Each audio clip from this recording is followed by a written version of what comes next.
Sup, bitch. So, I made yet another Celestials villain. Oh, by the way, the screen is really bright, but I can't really help that. Wait, maybe if I turn the lights off. Oh, is that better? No, not really. Okay. Anyway, so this right here is Purifier. If I zoom in, you can see now. You can see him properly. There we go. And that little cross symbol on the on the shoulder should give a hint of what his purpose is. So Purifier over here is the Celestial season. What was it? Season I think. Wait, season one, season two, and then season three villain. I'm pretty sure. Yeah, I don't exactly remember. Wait, is it? Uh, But well, whatever. So you know how Celestials is supposed to be divided up into seasons, with each season having its own villain. Well, I'm not exactly caught up anymore with like the seasons, but I know there's like supposed to be 6 seasons or whatever, each with their own villain. And this guy is, I'm pretty sure, the season three villain or something. I kind of lost count, but it doesn't really matter. So basically, Purifier over here is like the gadget villain of the bunch. He's kind of like a parallel to Weapon Master. If you remember, Weapon Master has like a ton of gadgets. Well, this guy is kind of like the villain version of that, but he's a bit different. He works more in like traps in rooms rather than gadgets in his hands.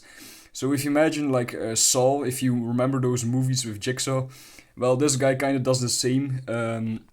But in the sense that he also has like gadgets in his hands as well, but he has like these trap rooms with like these cool traps that you have to survive and stuff. Oh yeah, also real quick, go to the link in the description to support me on Patreon.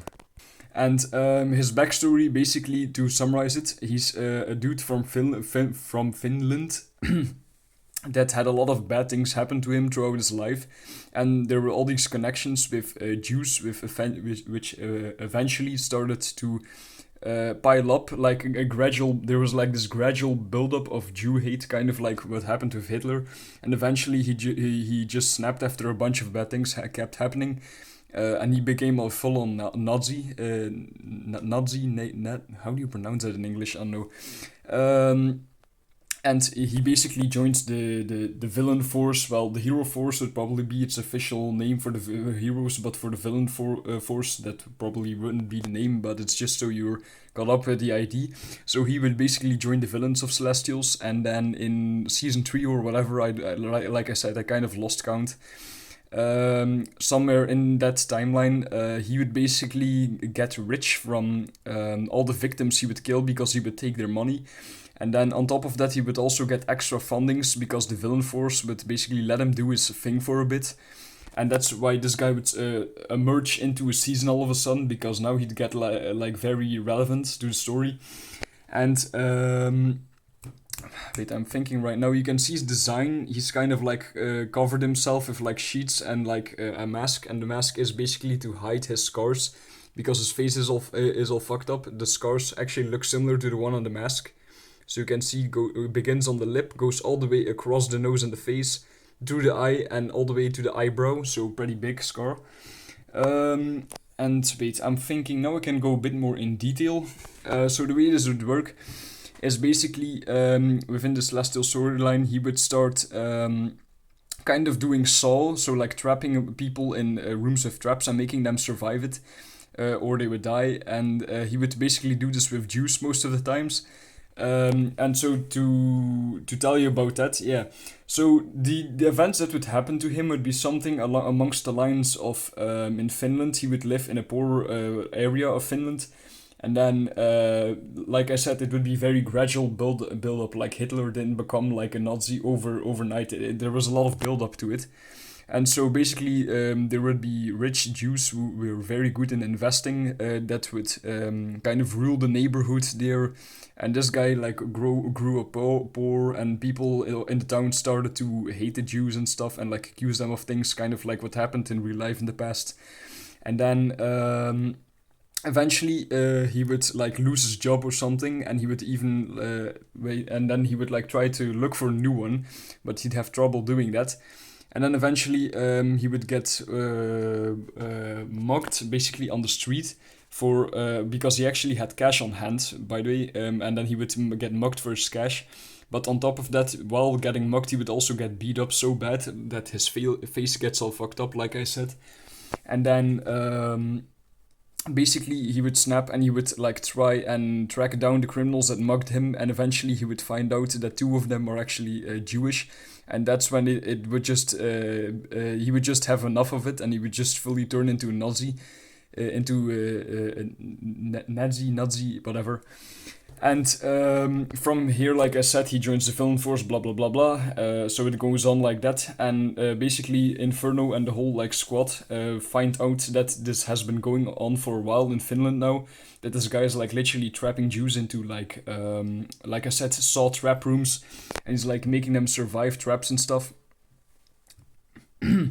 And so basically, wait, I'm thinking right now. He would also use a silent handgun as a weapon and a knife, which he has two of those holsters for right here on his belt.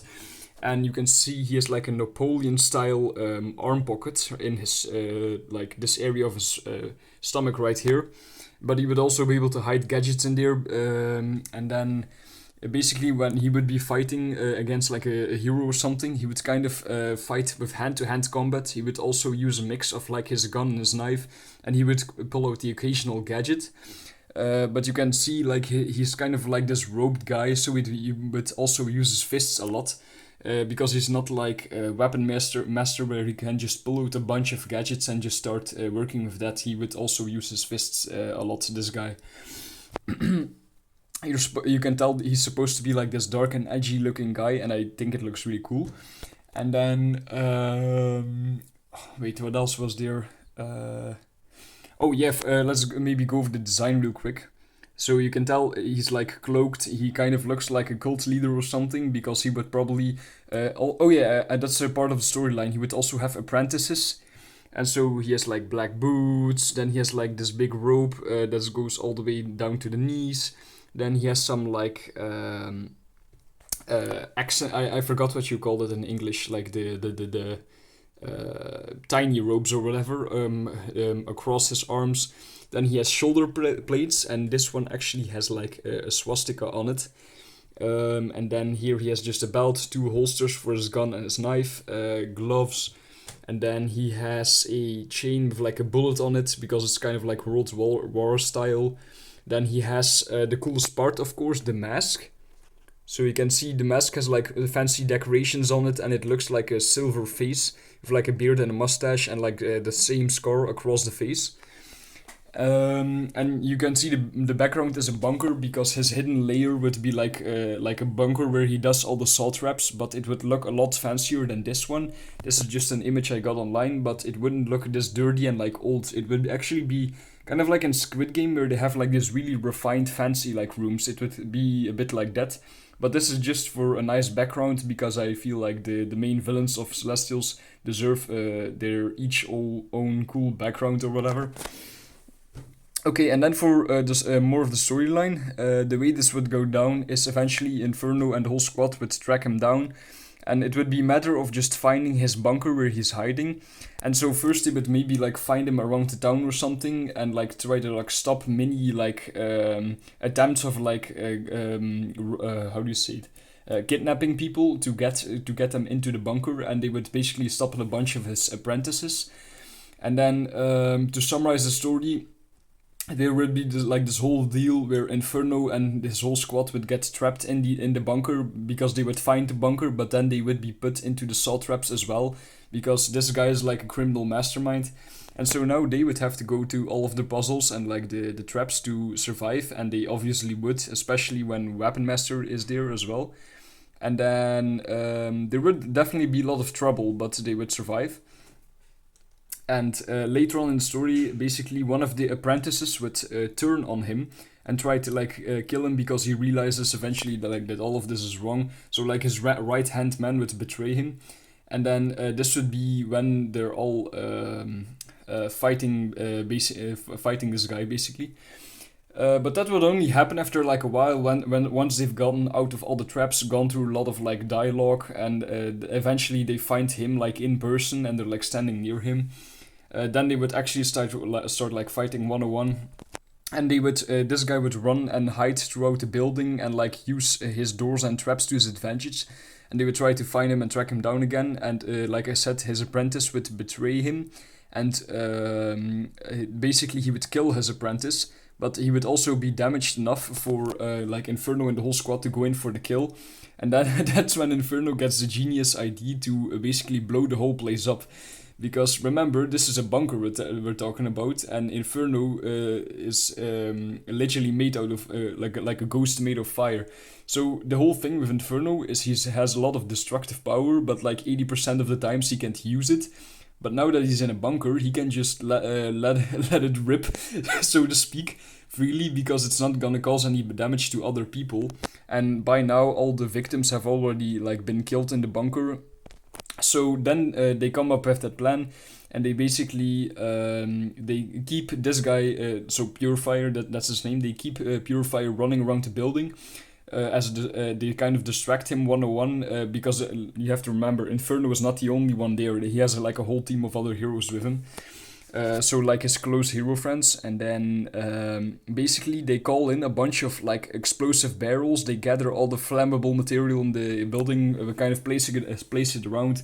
Weapon Master also gets, aka Rico, also gets a bunch of fire barrels, and that's when everyone gets out of the building, probably with like teleports or something with their crystal, if you remember the hero crystal.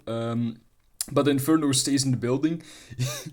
And you have to remember, Inferno is very fast. He can like rocket run onto someone. And that's when he just starts going nuts. He starts going after this guy when he finds him. And eventually he pins him down on the ground. Grabs him. If you remember that scene from Invincible, I actually saw that. Where Omni-Man at some point like grabs a person. Literally like by the spine like this. Lifts him up, and then like a laser explodes him or something. It's kind of similar to that. So Inferno would basically find this guy, pin him down, grab him by his spine literally. So he would just embed his fingers into his back, and he would start bleeding a lot. And by this point he's already beat up and stuff. Blood would be like leaking out of his mask probably. So he lifts him up. Does a cool little dialogue, something. Wait. I actually had a fun idea for this, for the things they would say. So you remember, Weapon Master's name is Rico, and they blow the building up. So I thought it would be pretty funny Easter egg when they come up with the plan that like Rico looks at Inferno, and they kind of look at each other, and what was it that they would say? Something amongst the lines of like, are you thinking what I'm thinking? And then Rico says like, kaboom. And then Inferno says, yes, Rico, kaboom.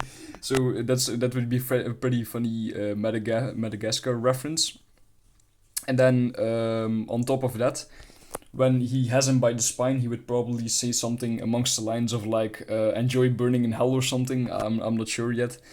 And as expected, Inferno would just blow the whole building up, and you would kind of get this like cool scene. If this were an actual episode, you would get like this cool scene where you see his friends standing around the bunker, like on the outside from very far away, and then you just watch everything just explode like from the ground up, and like a huge gust of wind blows in their face. And then Inferno teleports outside as well, and problem solved. They saved the day, so pretty funny. And I don't actually think I have anything else to say about this guy. Oh yeah, also before I forgot to mention in the previous video. Wait, what was it? Yeah, the one with Facners, the species with like the monsters. I forgot to mention how they would die as well. They would probably have a similar death in the sense that their nests would get blown up by Inferno as well, since their weakness would probably be fire. So they would kind of have similar death, but yeah, that's not too important. Okay, I don't think I have anything else to say about this man, except for you can tell that he would have a lot of aura. So Yeah, he kind of reminds me of those like comic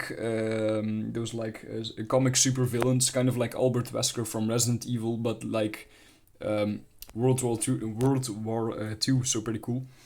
And that's it for the most part. Hope you enjoyed the video, and see you in the next one. Bye, bitch.